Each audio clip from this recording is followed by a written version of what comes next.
Petite révision des concepts de base du chapitre 13 afin de vous aider à bien cibler les concepts à l'étude pour le test de connaissance. Première chose, il faut être capable de réduire des expressions algébriques. Donc, d'être capable, par exemple, de distribuer une parenthèse.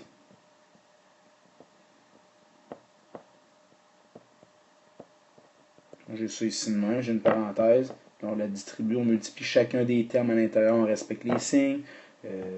2C plus 2D plus 6C moins 8 et aussi 4D plus 4D. Après ça, il suffit de mettre les termes semblables ensemble. J'ai des C ici, C là. J'ai des D ici, D là. Puis le moins 8, il reste tout seul. Fait que quand je réduis ça, je mets les termes semblables ensemble. 8C plus 6D moins 8. Ma réponse finale est là. J'ai rien à... Je ne trouverais pas de réponse quand je réduis une expression. Je vais trouver quelque chose de plus simple. D'accord? Il faut être capable de faire ça, mais les termes semblables ensemble. Distribuer les parenthèses, faire attention aux signes. Et voilà, j'ai réduit ça à la façon la plus simple ici. Après ça, deuxième chose, résoudre des équations. On en a fait énormément, on en fait depuis le début de l'année. Il faut être à l'aise avec ça. Vous avez beaucoup d'exemples. Vous pouvez faire ça dans votre manuel. Vous avez beaucoup de documents que j'ai distribués. Et également, vous avez sur Internet GoMath qui permet de produire beaucoup. Par exemple, je peux faire typique. Un typique, on peut avoir moins 3x plus 2 moins 7x est égal à 2x moins 7. Donc ici, il suffit juste de distribuer à l'intérieur. Donc, il y a une réduction dans le membre de gauche qu'on doit faire avant. Donc, ici, moins 6 plus 21x est égal à 2x moins 7. Après ça, ici, je mets les termes semblables ensemble à gauche avant de commencer. Ça me fait ici 18x moins 6 est égal à 2x moins 7. Donc ici, je peux enlever 2 des deux bords. J'enlève toujours le plus petit des variables entre les deux ici. Donc c'est le 2x que je dois enlever en premier. Ça me fait ici 16x moins 6 est égal à 7. Pourquoi je suis arrivé à ça? C'est que j'ai fait moins 2x ici. Moins 2x là, j'ai fait l'opération inverse, la balance. Après, ce que je peux faire plus 6x. Plus 6, excuse-moi, les deux bords, comme ça. Ce qui me donne ici 16x est égal à moins 1. Comme ça. Donc, je divise par 16. Ici, ça me fait x est égal à moins 1 sur 16. Moins 1 16e. Je laisse ça comme ça. C'est plus facile à interpréter. Autre chose qu'on peut avoir comme équation, on peut avoir des équations avec des fractions à l'intérieur. Il ne faut pas avoir peur. J'y vais directement, aléatoirement. 2x sur 7 plus 2x moins 7 est égal à 2 moins 3x sur 4, par exemple. Okay? Donc ici, on voit les termes qui ont des x. Il y en a un à droite, puis deux à gauche, complètement.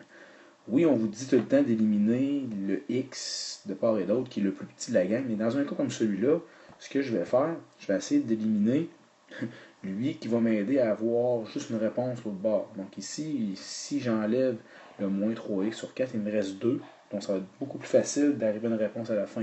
Parce qu'ici, si je fais le contraire, bon, j'enlève le 2x, pour une autre opération pour enlever le 2x sur 7. Ça va faire deux opérations au lieu de une ici en enlevant le moins 3x sur 4. On va toujours enlever celui qui en a juste un d'un bord.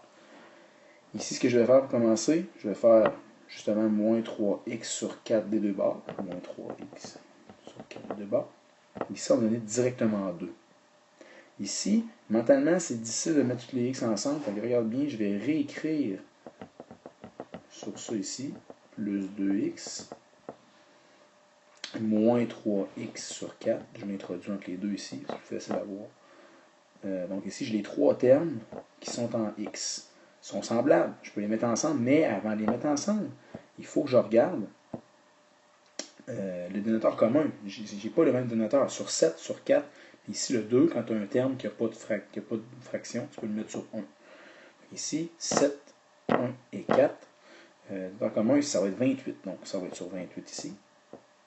Plus sur 28. Plus sur 28. Moins 7 est égal à 2. Donc, convertissons ça un peu ici. Qu'est-ce que j'ai fait pour arriver À 28, j'ai fait x4. Donc en haut aussi, il faut que je fasse x4. Donc ça va me faire ici 8x. J'ai fait 6 fois 28 pour arriver en bas. À 28, mais je vais faire x 28 en haut. Ça va me faire ici 56x. Ici, j'ai fait x7, donc moins 3 x 7, ça fait moins 21. Attention, ici, c'est un moins, donc moins 21 x sur 28. Donc, quand je regarde ça, vu que toutes mes fractions sont sur 28, je peux directement mettre une fraction sur 28 ici, mettre les termes semblables ensemble. 8 plus 56 moins 21, ces termes-là ici, ça va me faire 43x moins 7 est égal à 2. Rendu à cette étape-là ici, ce qu'il suffit de faire, c'est de faire directement, c'est plus facile, on a une variable. Donc on va faire ici plus 7 des deux barres. Ça va me faire 43x sur 28 est égal à 9. Et là, pour enlever le 10 par 8 et enlever le fois 43 devant les, je vais faire fois 28. Comme ça fait 252. Et divisé par 43, ça fait x est égal à environ égal à 5,86. Donc, mettez environ égal. Ça arrive des fois que ça ne sera pas tout le temps égal. OK? C'est un autre exemple avec les fractions. Toujours mettre ça sur les dénoteurs communs, les mettre toutes d'un bord, les fractions, ou les termes en x, mettre un dénoteur commun, puis résoudre ça à une fraction, comme ici. Beaucoup plus facile à résoudre. Autre type qu'on peut avoir lorsqu'on a ça. Ici, ce qu'on a, ça, on appelle ça une proportion, l'égalité entre deux fractions. Donc, on a un petit raccourci. Quand on a ça, on peut faire directement le produit des extrêmes égal au produit des moyens. Donc, on se rappelle, donc 3 fois 2x moins 1 est égal à 3 fois 3x. Donc, je vous rappelle, si vous voulez en faire des problèmes comme ceux-là, il y en a dans votre cahier de devoirs. Puis la page, je sais que c'est le numéro 8, là, fouillez, vous allez voir, vous en avez fait quelques-uns là-dessus. Donc, on distribue comme ça. Ça me fait ici 6x moins 3 est égal à 9x. Je peux enlever 6 des deux barres. 6x des deux barres, ça va me faire ici moins 3 est égal à 3x. Je divise par 3. Ce qui me donne ici x est égal à moins 1. Directement. Donc, on utilise le produit des extrêmes, qui est le produit des moyens, quand on est capable de le faire, lorsqu'on a directement juste l'égalité entre deux fractions comme ceci. C'est beaucoup plus rapide de faire un problème. Après ça, ce qu'on a, on a les problèmes à 4 étapes. Donc, les 4 étapes, on s'en rappelle, hein, c'était de justement identifier les inconnus, de bâtir équation, 3. Résoudre l'équation, et 4. Répondre à la question. Très spécifiquement. J'ai été très rapide ici dans l'écriture. Assurez-vous que dans vos problèmes, vous voyez ces 4 étapes-là bien identifiées, avec une couleur ou un titre, peu importe, surligné, et vous mettez vos calculs en dessous. Donc, il faut voir ces 4 étapes-là. Il y a des points pour ça. Par exemple, si je donne un problème comme celui-là, dans un hamburger bien garni, il y a 5 fois plus de grammes de gras que dans un sandwich au thon.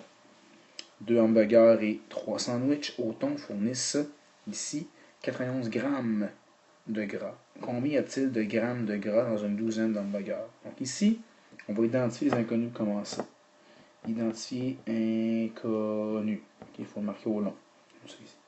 Ce qu'on va marquer ici, donc nombre de grammes dans un hamburger. Et nombre de grammes dans un sandwich au thon. Ici, il y a 5 fois plus de grammes de gras dans un sandwich au thon. Dans un hamburger, en fait, il y a 5 fois plus de grammes de gras. Fait qu'ici, un sandwich au thon, ça va être X, puis un hamburger, ça va être 5X. Donc 5 fois plus, pas 5 de plus. Faites attention à ce qu'on dit. Okay? Il n'y a pas d'autre inconnu, c'est vraiment le nombre de grammes de gras. Ici, de bâtir une équation.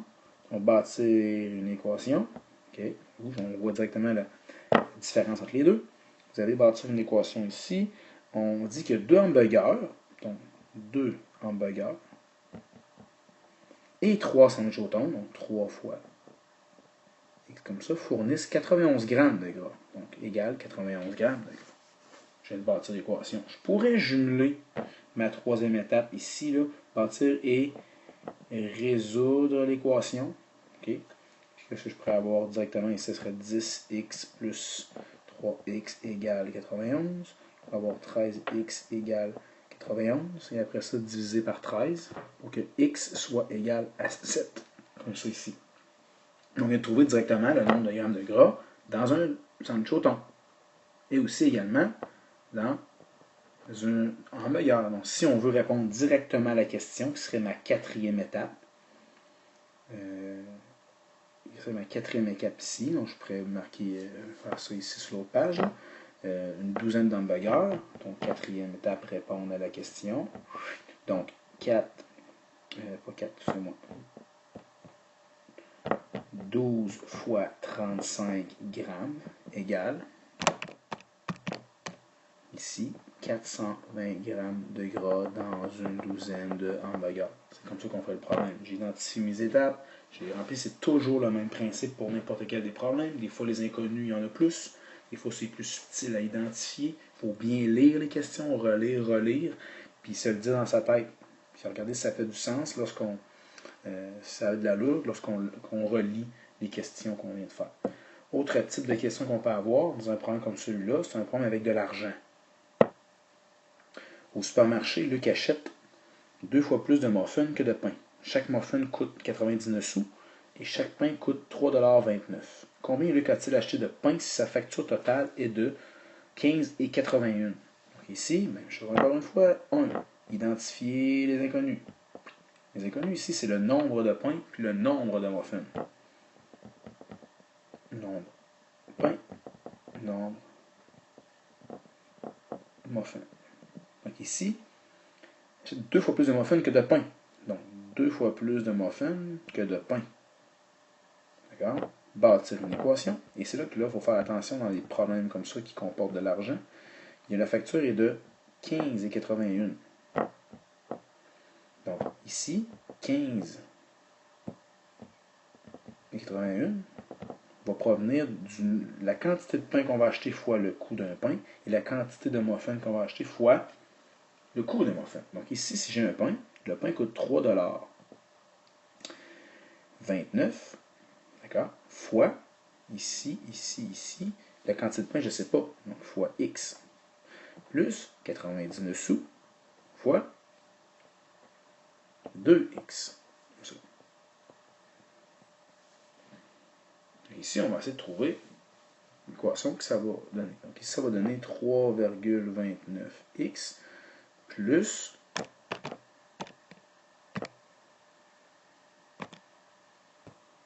1,98x. Le tout égale encore une fois 1 $, 15,81 $.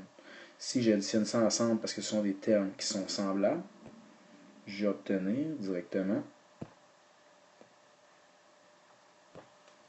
x, pas que c'est 27, mais 15,81 est égal à 5,27 fois x.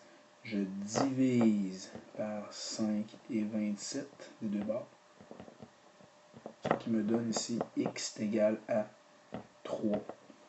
Ça veut dire quoi ça si je reviens en arrière? Ça veut dire que j'ai acheté 3 pains et j'ai acheté 6 muffins. Donc, combien Luc a-t-il acheté de pain ici, selon la facture qu'il a achetée? La réponse est très facile.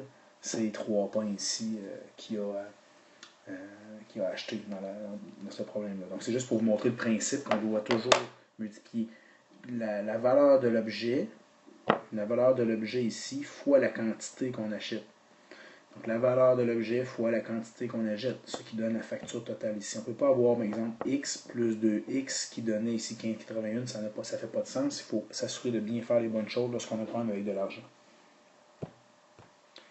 Également, il faut se rappeler que les problèmes avec les rectangles, tous les terrains, les périmètres, tout ça, donc on va vous donner bien sûr des fois le périmètre d'un terrain qui est 140 mètres. Et là, vous allez pouvoir additionner tous les quatre côtés ici, isoler la variable x directement à l'aide du périmètre. Aussi, ce qu'il faut faire attention, on a des fois des formes géométriques. Si je vous donne tout simplement, je ne sais pas moi, un parallélogramme comme ça, Ici, vous avez 2x plus 2, puis vous avez la hauteur qui est 3, par exemple. Puis ici, vous savez que l'air est de 22 cm², puis on vous demande la valeur de x. Donc, il faut, si on vous donne l'air d'une figure, dites-vous que c'est encore un problème de données manquantes, il faut sortir l'air du parallélogramme. L'air est égal à base fois hauteur, par exemple. On remplace le a par 22, on remplace la base par 2x plus 2. La hauteur, c'est 3. Et là, ici, qu'est-ce qu'il reste à faire? Il reste tout simplement à résoudre, distribuer à l'intérieur. 6x plus 6 est égal à 22. Moins 6 de 2 barres, ça me fait ici 16 est égal à 6x. Je divise par 6, ça me fait ici x qui est égal à 2,6 périodique. Donc, on pourrait demander ici la valeur de x dans un problème. Donc, à l'aide d'une formule d'air, une donnée manquante, ça crée des équations, puis ça crée des super beaux problèmes. Donc, il faut se rappeler de tout ça. Donc, voici la révision du chapitre 13. J'espère que cette petite capsule-là vous a aidé à bien vous préparer pour l'examen du 20 mars.